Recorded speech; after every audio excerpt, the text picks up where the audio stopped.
Good morning, Pilipinas. Suportado namin ang inyong rally dyan sa September 21. Tama yan, palitan ng sistema. Alam niyo bang kami mga OFW hindi masaya sapagkat papaalipin kami sa ibang bansa. Ay kung maganda yung bansang Pilipinas at matinaw na mamalakad. Aba, walang Pilipino ang aalis sa bansang Pilipinas. Bakit kamo? Lahat nandyan na. Tama yung mga dayuhan. Sila baliktad, sila ang naka-stay dyan. Ini-enjoy yung environment, yung nature natin, yung, yung kapaligiran. Kaya, tama yan. Magkaisa tayo sa September 21. Kahit nasa malayo kami, supportado namin yan.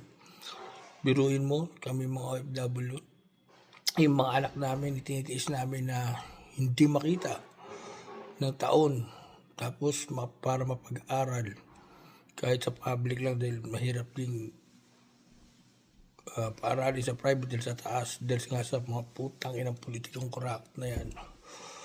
Kaya dapat yan palitan na. Huwag na tayo magbulag-bulagan. Kung kalugar niyo yung politikong nai-involve ba, huwag kayong pumayag ba, kilos. Dahil oo, sa ngayon, halimbawa nakikinabang kayo o nababahagian kayo ng tinga na kinukurakot nila, pero isipin ninyo yung apo ng apo ninyo, apo ng pinaka-apo, may utang na sa ibang bansa. Alam mo, minsan nakakaya na rin minsan maging Pilipino sa panahon niya ito. Piliin mo South Korea.